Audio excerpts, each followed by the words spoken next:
Good afternoon and welcome back to Stories with Don. We're reading Matilda by Roald Dahl, and I'm not sure what the chapter number is for today, but it is entitled Throwing the Hammer. The nice thing about Matilda was that if you had met her casually and talked to her, you would have thought she was a perfectly normal 5.5-year-old child. She displayed almost no outward signs of her brilliance, and she never showed off. This is a very sensible and quiet little girl, you would have said to yourself, and unless for some reason you had started a discussion with her about literature or mathematics, you would never have known the extent of her brain power. It was therefore easy for Matilda to make friends with the other children. All those in her class liked her. They knew, of course, that she was clever, because they had heard her being questioned by Miss Honey on the first day of the term. And they knew also that she was allowed to sit quietly with a book during lessons and not pay attention to the teacher. But children of their age do not search deeply for reasons. They are far too wrapped up in their own small struggles to worry over much about what others are doing and why. Among Matilda's newfound friends was the girl called Lavender. Right from the first day of term, the two of them started wandering around together during the morning break and in the lunch hour. Lavender was exceptionally small for her age, a skinny little nymph with deep brown eyes and with dark hair that was cut in a fringe across her forehead. Matilda liked her because she was gutsy and adventurous. She liked Matilda for exactly the same reasons. Before the first week of term was up, awesome tales about the headmistress, Miss Trunchbull, began to filter through to the newcomers. Matilda and Lavender, standing in the corner of the playground during morning break on the third day, were approached by a rugged 10-year-old with a boil on her nose called Hortensia. "New scum, I suppose," Hortensia said to them, looking down from her great height. She was eating from an extra-large bag of potato chips and digging the stuff out in handfuls. "Welcome to Borstal," she added, spraying bits of crisp out her mouth like snowflakes.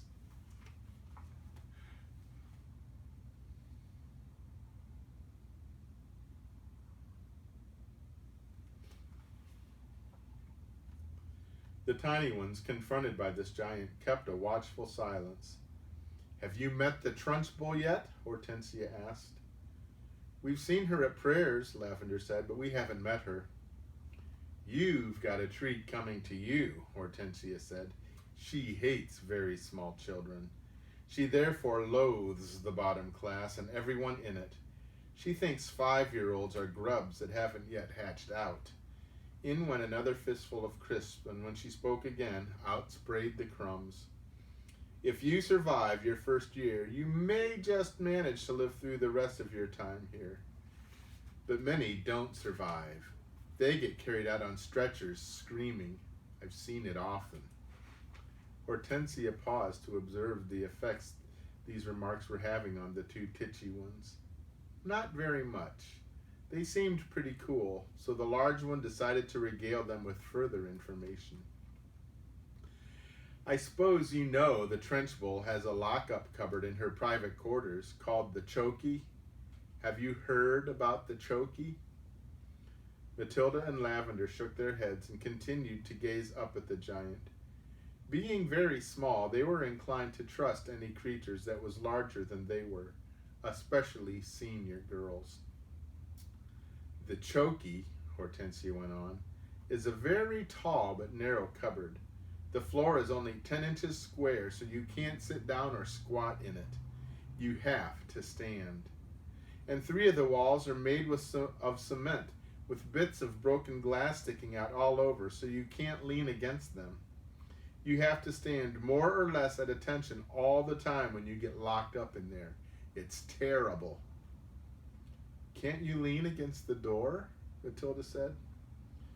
"Don't be daft," Hortensia said. "The door's got thousands of sharp, spiky nails sticking out of it.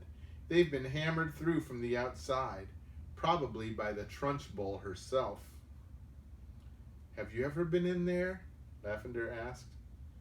My first term, I was in there 6 times, Hortensia said. Twice for the whole day, and the other times for 2 hours each. But 2 hours is quite bad enough. It's pitch dark, and you have to stand up dead straight, and if you wobble at all, you get spiked, either by the glass on the walls or the nails on the door. Why were you put in? Matilda asked. What had you done? The first time, Hortensia said, I poured half a tin of golden syrup onto the seat of the chair the Trunchbull was going to sit on at prayers. It was wonderful. When she lowered herself into the chair, there was a large squelching noise similar to that made by a hippopotamus when lowering its foot into the mud on the banks of the Limpopo River. But you're too small and stupid to have read the Just So stories, aren't you? I've read them, Matilda said. Here she is, still talking, still spitting out chips.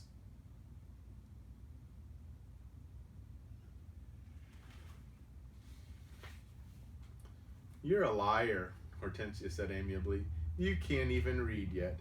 But no matter. So when the Trunchbull sat down on the golden syrup, the squelch was beautiful. And when she jumped up again, the chair sort of stuck to the seat of those awful green breeches she wears and came up with her for a few seconds until the thick syrup slowly became unstuck. Then she clasped her hands to the seat of her breeches, and both hands got covered in the muck. You should have heard her bellow. But how did she know it was you? Lavender asked. A little squirt called Ollie Bogwhistle sneaked on me, Hortensia said. I knocked his front teeth out. And the Trunchbull put you in the chokey for the whole day? Matilda asked, gulping. All day long, Hortensia said. I was off my rocker when she let me out. I was babbling like an idiot. What were the other things you did to get in the chokey? Lavender asked. Oh, I can't remember them all now, Hortensia said. She spoke with the air of an old warrior who has been in so many battles that bravery has become commonplace.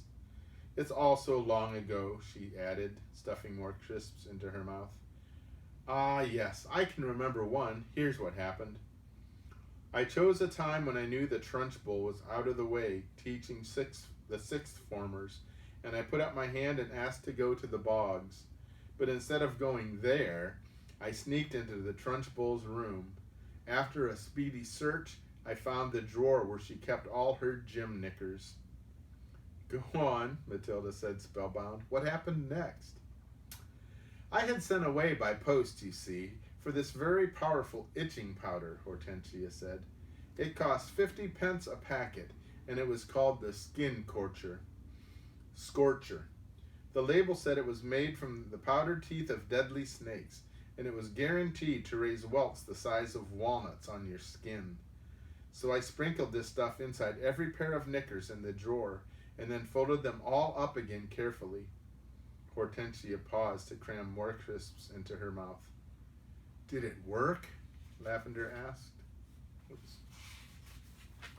Missed the picture.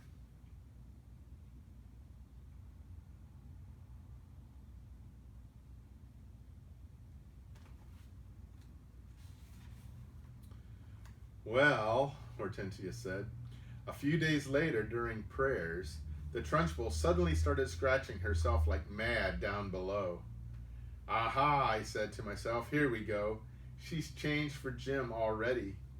It was pretty wonderful to be sitting there watching it all and knowing that I was the only person in the whole school who realized exactly what was going on inside the Trunchbull's pants. And I felt safe, too. I knew I couldn't get caught. Then the scratching got worse. She wouldn't stop.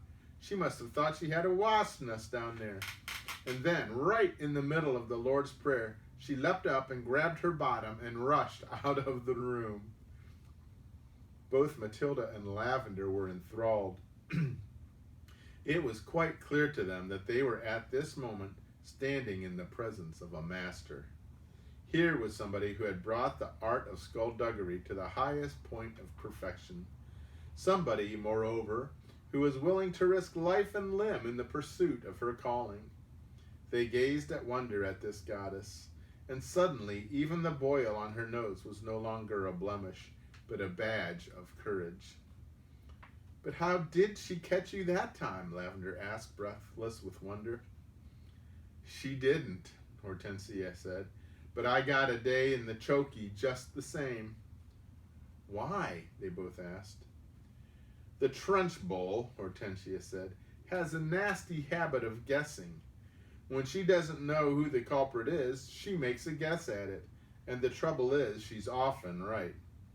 I was the prime suspect this time because of the golden syrup job, and although I knew she didn't have any proof, nothing I said made any difference. I kept shouting, 'How could I have done it, Miss Trunchbull? I didn't even know you kept any spare knickers at school. I don't even know what itching powder is. I've never heard of it.' But the lying didn't help me in spite of the great performance I put on. The Trunchbull simply grabbed me by one ear and rushed me to the chokey at the double and threw me inside and locked the door. That was my second all-day stretch. It was absolute torture. I was spiked and cut all over when I came out." "It's like war," Matilda said, overawed. "You're darn right it's like war," Hortensia cried, "and the casualties are terrific. We are the Crusaders, the gallant army fighting for our lives with hardly any weapons at all, and the Trunchbull is the Prince of Darkness, the foul serpent, the fiery dragon with all the weapons at her command. It's a tough life. We all try to support each other." "You can rely on us," Lavender said, making her height of 3 feet 2 inches stretch as tall as possible. "No, I can't," Hortensia said. "You're only shrimps, but you never know. We may find a use for you one day in some little undercover job." "Just tell us just a little bit more about what she does," Matilda said. "Please do." "I mustn't frighten you before you've been here a week," Hortensia said. "You won't," Lavender said. "We may be small, but we're quite tough." "Listen to this, then," Hortensia said. "Only yesterday, the Trunchbull caught a boy called Julius Rotwinkle eating licorice, all sorts, during the scripture lesson, and she simply picked him up by one arm and flung him clear out of the open classroom window. Our classroom is 1 floor up, and we saw Julius Rotwinkle go sailing out over the garden like a frisbee and landing with a thump in the middle of the lettuces. Then the Trunchbull turned to us and said, 'From now on, anybody caught eating in class goes straight out the window.'" "Did this Julius Rotwinkle break any bones?" Lavender asked. "Only a few," Hortensia said. "You've got to remember that the Trunchbull once threw the hammer for Britain in the Olympics, so she's very proud of her right arm." Here's a picture of the boy being hammer thrown. Right out the window. "What's throwing the hammer?" Lavender asked. "The hammer," Hortensia said, "is actually a ruddy great cannonball on the end of a long bit of wire, and the thrower whisks it round and round over his or her head faster and faster and then lets it go. You have to be terrifically strong. The Trunchbull will throw anything around just to keep her arm in shape, especially children." "Good heavens," Lavender said. "I once heard her say," Hortensia went on, "that a large boy is about the same weight as an Olympic hammer, and therefore he's very useful for practice with." At that point, something strange happened. The playground, which up to then had been filled with shrieks and the shouting of children at play, all at once became silent as the grave. "Watch out," Hortensia whispered. Matilda and Lavender glanced around and saw the gigantic figure of Miss Trunchbull advancing through the crowd of boys and girls with menacing strides. The children drew back hastily to let her through, and her progress across the asphalt was like that of Moses going through the Red Sea when the waters parted. A formidable figure she was, too, in her belted smock and green breeches. Below the knees, her calf muscles stood out like grapefruits inside her stockings. "Amanda Thrip," she was shouting, You, Amanda Thrip, come here. Hold your hats, Hortensia whispered. What's going to happen? Lavender whispered back. That idiot Amanda, Hortensia said, has let her long hair grow even longer than the holes, and her mother has plaited it into pigtails. Silly thing to do. Why silly? Matilda asked. If there's one thing the Trunchbull can't stand, it's pigtails.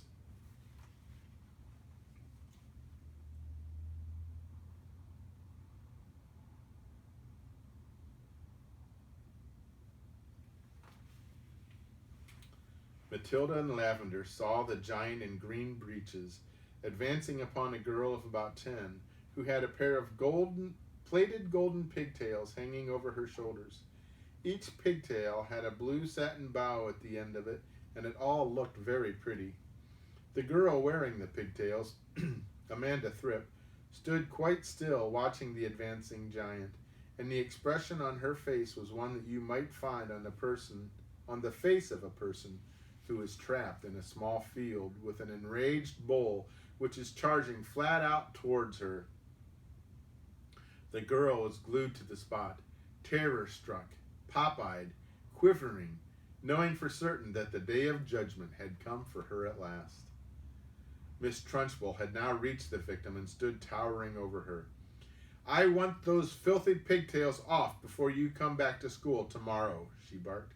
Chop 'em off and throw 'em in the dustbin. You understand? Amanda, paralyzed with fright, managed to stutter. My mummy likes them. She plates them for me every morning. Your mummy's a twit, the Trunchbull bellowed. She pointed a finger the size of a salami at the child's head and shouted, You look like a rat with a tail coming out of its head. My mummy thinks I look lovely, Miss Trunchbull, Amanda stuttered, shaking like a blanc mange. Not sure what that is, but must be bad. I don't give a tinker's toot what your mummy thinks, the Trunchbull yelled, and with that she lunged forward and grabbed hold of Amanda's pigtails in her right fist and lifted the girl clear off the ground.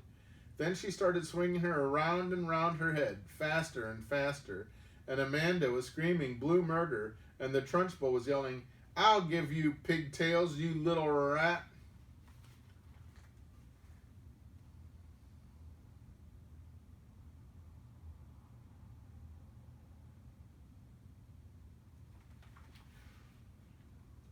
Shades of the Olympics, Hortensia murmured. She's getting up speed now, just like she does with the hammer. 10-1, she's going to throw her. And now the Trunchbull was leaning back against the weight of the whirling girl and pivoting expertly on her toes, spinning round and round. And Amanda Thrip, was traveling so fast she became a blur. And suddenly, with a mighty grunt, the Trunchbull let go of the pigtails, and Amanda went sailing like a rocket right over the wire fence of the playground and high up into the sky. Well thrown, sir, somebody shouted from across the playground, and Matilda, who was mesmerized by the whole crazy affair, saw Amanda Thrip descending in a long, graceful parabola on the playing field beyond. She landed on the grass and bounced 3 times and finally came to rest. Then, amazingly, she sat up. She looked a trifle dazed, and who could blame her? But after a minute or so, she was on her feet again and tottering back towards the playground. The Trunchbull stood in the playground, dusting off her hands. Not bad, she said. Considering I'm not in strict training, not bad at all. Then she strode away. She's mad, Hortensia said. But don't the parents complain? Matilda asked. Would yours? Hortensia asked. I know mine wouldn't. She treats the mothers and fathers just the same as the children, and they're all scared to death of her. I'll be seeing you sometime, you two. And with that, she sauntered away. And that's the end of that chapter. Well, I hope you're still enjoying it.